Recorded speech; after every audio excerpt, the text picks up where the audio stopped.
channel, The Transparent Homeschool. My name is Beth, and as you can see, I have a special guest here with me today. This is my husband. You guys have not met him before. His name is Andrew, and today we are going to be doing kind of a couples video on the top reasons that people give that they don't homeschool. I had this idea to make a playlist called Husbands on Homeschooling, and so he is going to be talking primarily to husbands, but I guess this could be for new homeschooling parents as well.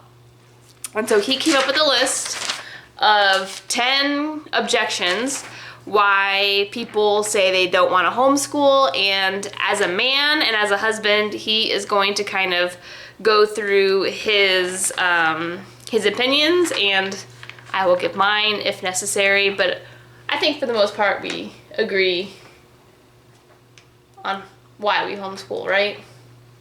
Do we? I hope so. So we're just gonna get right into it. Well, number one, he said, my kids won't be socialized. I feel like this is like number one on everyone's list. So why do you think it's ridiculous to say that your kids won't be socialized if you homeschool? When you look at homeschooling, the beauty of it is that every homeschool is going to be different. If you are, out of your house and going to doctor's appointments and going to the park and just other things where, take kids to, they're going to be interacting with kids and adults. And so they're going to be continually being social with people. And so the idea that, homeschooling is going to be this closed off thing where kids aren't going to be around other people is just silly. And so I think getting that idea that my kids won't be social is just, something that you need to just, get out of your mind, because the beauty of homeschooling is that you can do it whatever you want to do with it and have your kids be as social as you want, or depending on your kids, you maybe not want them to be social. Maybe you don't want them to be around anyone because they just need some extra homeschooling. Yeah, I agree with that. I also think that I don't know where we got this idea that like sticking a kid in a room with 30 other kids the same age as they are, and then one or maybe two adults for like 8 hours a day. Why do we think that is what socialization is? Because then they're only learning to socialize with kids their own age. And so like you said, like going to the park or homeschool groups or Bible studies or church, on the weekend, those are, and let's not forget sports, those are huge ways to socialize your kids. And so then that idea of them just being these like super awkward kids, like these stereotypical homeschool kids where, oh, my kid's so weird because they won't be socialized. I think that is super silly. Which brings us to number two. Hey, my kids will be in the stereotype of homeschool. Why do you think there is a stereotype of the homeschooled kid?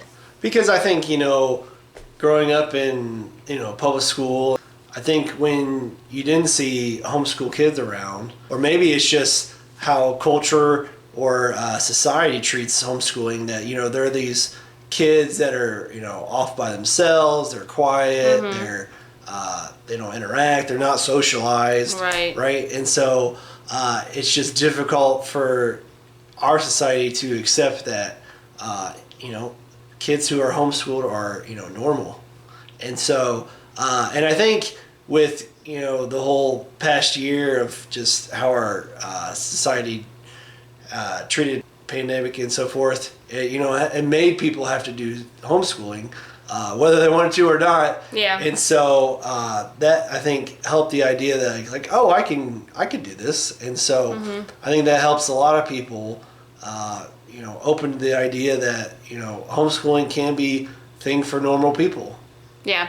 It's definitely a misunderstood concept. I think a lot more people understand it now than they did when you and I were in school. Yeah. It was still super low key then, but I think now, the the market for homeschooling curriculum is just saturated with all kinds of just choices and options now. And there's like all kinds of different methods. You can do like a semi-homeschool, you can do online homeschooling now. And so there's just so many different options. And it's no longer a stereotype of like, oh, my kids are gonna like learn how to, like knit their own clothes and there's like a cow in the backyard. Like those things are. Have a cow. No, we don't. We don't have a cow. We don't have a cow. But those things, like if you really think about it, those things are super important life lessons. And so why do we think that those things are bad? Like most people look around at like homemakers and homesteaders and they're like, oh my goodness, like I don't know how to do any of this stuff. So then why do you keep making that like a bad thing for kids to learn how to do? I think it's incredibly important for kids to be self-sufficient. That's neither here nor there. Number 3, my kids won't play sports. I think the idea that kids are just not going to be accessible to, league sports or just, sports outside of schools is just, it's just wrong because there's leagues that are outside of the school that are intramurals or just recreational. And so also, I played basketball from basically kindergarten all the way till I graduated high school. So I joined a AAU basketball team in 4th grade.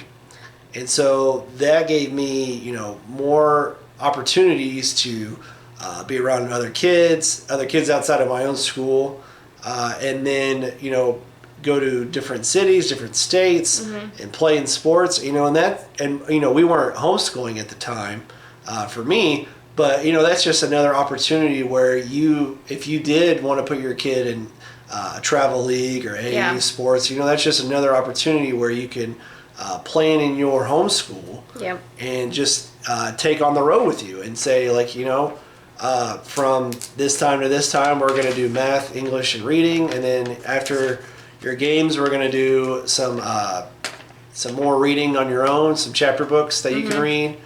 And then go to bed. And then it's just the beauty of homeschool, like I was saying earlier, is just you can make it however you want. Right. And so if you are super into sports and you want your kid to be doing sports, there are plenty of things to do that. I mean, depending on your state, there's ways where you can link up with different academies and different schools that'll let homeschool kids join their sports leagues when they go into high school. Number 4, I am not qualified. Okay, why is that an objection, do you think? Well, I mean, I think the idea that you have to have a 4-year degree or your master's in education, or you can't teach your own children. I mean, we just have to look at that. Homeschooling is different than regular school. And also, I mean, a lot of schools out there, and I mean, I'm not saying all teachers are bad, but I mean, a lot of the public school, if you just look at it, is just, failing our children. And so, I mean, as long as you have graduated high school yourself, you are qualified to teach your own children. And I mean, they've been doing it for years before we even had the idea of public school. So, I mean, you have the opportunity to do that. And dads, you can also teach as well. We have somebody that is in our circle of friends who homeschooled his kids growing up. And so he was the main educator. And so that is a possibility. And so this idea that, if you don't have your teaching license and you haven't gotten your education bachelor's degree, is just not right. And so, you are qualified as long as you graduated high school. And so you're able to do K through 12.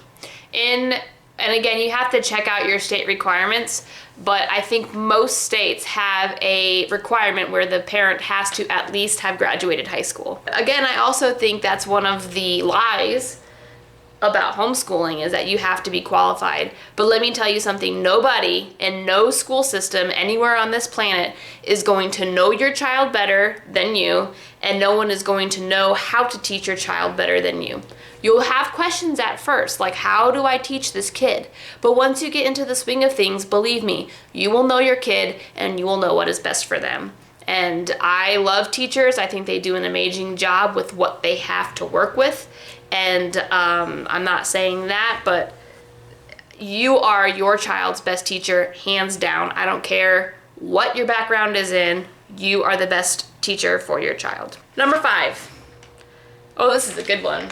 This is a good one. Homeschooling is for Christians. Obviously, over this past year, we've seen that that's just not true, because most people had to be a homeschool parent. And so, there's public school that, have their own, curriculum that we've had to use this past year for multiple families. But also there's Discovery K through 12 that's out there. It's a curriculum that you can use if you're, not in a Christian, or just not in, just don't want God in your curriculum. Or there's also, I think there's Mastery Genius is another one. If you don't want a faith-based, curriculum, there are out there. And, right. They come in all shapes and sizes, whether if you want to do online or teach it yourself. I mean, there's plenty of curriculums out there for all non-religious backgrounds. And so, right. I mean, just remember that, if you want to go that route, there are those options. Number 6, we don't have enough money to homeschool. This is a good one. Sometimes I feel like that. This guy. So the good thing about homeschooling is it fits all budgets. So, but the main thing with wanting to start homeschooling is figuring out what your budget's going to be. And if you set aside your budget, is it going to be monthly? Is it going to be yearly? What can you spend at a time? And so, and if you have a very low budget, well, there's great resources, free resources you can use out there online and in your local library. So basically, if you have a curriculum that, has everything ready at the fingertips, and you don't have to worry about it. But, if you want to do your own thing, whether it's unit-based studies or different type things, you are more than welcome to just get on the the internet and look up what you're doing a study on, and then find those things at your library, and they can just help you out and save money. Yep. Who doesn't want that? So here is a great time to plug in The Good and the Beautiful. If you guys are not familiar with The Good and the Beautiful, they are a curriculum company, and they offer all kinds of subjects. And right on their website, right here in the very homepage, it says that you can have the free language arts course, the entire course, free as a PDF for levels 1, 2, 3, 4, and 5. Now, they don't necessarily correlate with grades, and there are assessments on their website to figure out where your child needs to start. But again, going back to the budget and the resources, that is a great resource. I have used their language arts now for 3 years, and we love it. And so just make sure you are looking and asking other homeschoolers what they've used, and finding those free resources or low-cost resources. Number 7, my kids will do worse academically. I don't know why this is an objection. Why do you think this is an objection? Well, I think it also has the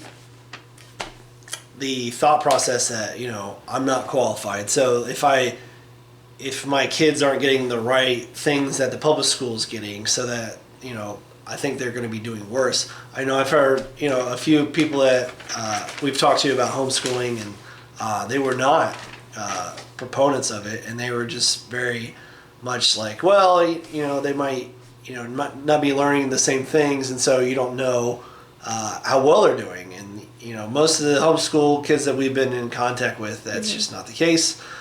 More so that they're more educational than most of the public school kids. Yeah. So that idea that, you're not doing well enough and your kids aren't doing well enough, it's just not, not going to happen, because right. They're going to get that one-on-one time that in public school they're not going to get. I think that's a big reason why kids do better in public or in homeschooling than public school. Yeah, I also think the pacing is more individual to your kid, because in a schoolroom setting you have 20, 25 plus kids with one or two teachers, and they just can't pace the child how they need to. They kind of have to keep everyone together as a group, whereas in homeschooling, the parent and the child have that time to really go forward when they're excelling and then step backward when they need to review some things, and that builds that solid foundation, for when they can go on. Whereas in public school, you might be mediocre, but then you just get passed on to the next grade and you start falling behind. I think also, academically wise, homeschooling, I've heard it said that in elementary school, you are your child's teacher and you are the one presenting the material. In middle school, you are learning with your child, and so you're both going through the curriculum together and figuring out these things together. And then in high school, you're more of a bystander, kind of like a facilitator. So then by high school, your children should be teaching themselves. They should be going through these courses by themselves, you checking their work, giving them tests when they need to. But at that time, they should have taught themselves how to learn and how to find the answers that they need. And in public school, you and I can both attest to this, that's not the case. They are just feeding you the information, you're memorizing it for the test, you are taking it out of you and then forgetting it forever. If you teach yourself, I think you tend to remember and learn a lot better. Number 8, I have a job, I can't homeschool. This is a sticky one. This is hard. Well, I mean, the idea that you won't be able to homeschool. I mean, a lot of times where you can, like we've just been talking throughout this whole time, you can make your homeschool what you want it to be. So if you really want to homeschool and you have a job, then you can just, if you have a morning job, you can do your homeschooling at night. If you have your job at night, you can do your homeschool in the morning. I mean, just this idea that, I don't have 8 hours to teach my children, that I just won't be able to do it. I mean, you got to remember that, a teacher in public school is teaching 30 kids for 8 hours. Mm-hmm. So you're teaching 1 or 2 or 3 or however many children you have. You're teaching them however many subjects you need to teach them per day, and it's going to take you less time. Yeah. So I mean, you definitely have the time to do that, and whether if your kid is being watched by somebody during the day, you're just going to have to take time and a lot of effort to do that. But if you have the idea that you really want to homeschool your child, like if you have that mindset, then you're going to figure out what you can do. And so maybe you'll have them do a majority of it in the morning, or and maybe a little bit at night, or just all in one time. And a lot of that depends on, where your child is during the time that you're at your job. If it's with a babysitter, then maybe you can have them do some of that coursework for you already, some of that reading and some things that might not be so much challenging for that person. I always found it to be very funny that, people are like, well, your school day is so short. Like, how do you know your kids are learning? And it's like you were saying, like in the public school system, they have lunches and they have times to go from class to specials, from, walking, recess, check, like all of this stuff adds up in time. And then not to mention your subjects, you have 30 kids trying to learn the same thing, and it takes a lot longer. Where it's just you and your child, or 2 or 3, you get through subjects a lot faster. And so it's not as much of a time commitment when they're little. When they get older, the subjects are more complex and the coursework requires a lot more. But at that time, you can start, leaving your children at home by themselves, depending on when your family feels that is appropriate. But it is possible, it can be done, and you just have to be very disciplined and diligent. But like you said, if you have the passion for it, you'll figure out a way. When there's a will, there's a way. Number 9. My wife wants to, but the husband doesn't. Okay, so the wife wants to homeschool, but the husband doesn't. First of all, why do you think it takes... I feel like, I'm just going to make a blanket statement, I'm sure there's exceptions to this, but I feel like men are always the ones with the reservations. Why do you think that is as a man? I mean, I think just the questions we've been going over, sometimes that as men we hold on to those as something that we're just not gonna allow to do, and so like homeschooling could be one of them, and so it's going to be really challenging if you want to do homeschooling, mom, and then your spouse doesn't want to do that. And so, I mean, I really do think that you either need to be all in, both parties, on homeschooling, or not do it at all. Because if you continuously have no support, your homeschool is just going to falter. And so, making sure that you have that strong support is going to mean everything when you have those challenging days where you get nothing done, or you get the bare minimum, and definitely need to have something in your homeschool where whether we're going to do each subject or a minimum requirement per day to make sure that you get coursework, because there's going to be challenging days. There's going to be really hard days where your children just aren't able to do schooling, and it's just going to maybe it's just reading and math, and that's it. And so you need to figure out what that is. And but if one of you is not set in stone on homeschooling, then I think you just need to have lots and lots of talks on whether or not homeschooling is going to work. Yeah. And I also feel like it's a calling too. And most of the time it is placed, I would say, on the woman, but sometimes on the man as well.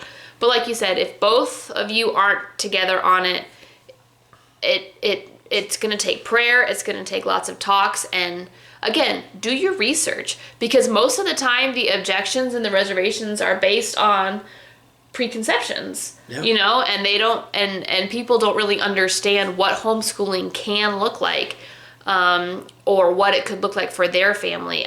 It's just really important to have the support of both, because like you said, there are going to be hard days I've had hard days when I just kind of have to dump on you, and then you have to be there with me to just reinforce that like what we're doing matters, what we're doing is the right thing, and it's worth it. It's all worth it. And if you don't think that it's worth it, then that support's not going to be there for whomever, mom or dad or grandma or aunt or whoever is teaching your child. If the support's not there, it's going to be really difficult. Number 10, the last one. I wouldn't know where to start. This is a good one. I can remember the first time that you and I went to a homeschool conference, the first class that we took, I was at the end? Bawling. I was bawling at the end, guys. No joke. I was overwhelmed to the max. I just didn't know what to think. And it's valid. It's a really, really, really common thing. You don't know where to start, because whether you choose to believe it or not, guys, this is a huge thing that you're doing. It's like going literally against the stream of what you are supposed to do. Like when your kid turns 5, they're supposed to go to kindergarten, or if they're already in school, they're supposed to stay in school on their track. But when you choose to homeschool, whether you're starting from the beginning or taking your kids out of school, that's a big step. Yeah, and I think, the biggest thing, if you're, thinking about homeschooling, is, just kind of like what we did, is go to a homeschool conference. They have them in, every state, big and small. And so a lot of, thankfully we're in the 21st century, so we have the internet. So there's a lot of options out there online. And so you're able to see all the different curriculums, whether they are offered online or you have a full curriculum that gives you every single thing. That way it's, scripted out for you. You just teach it to your kid.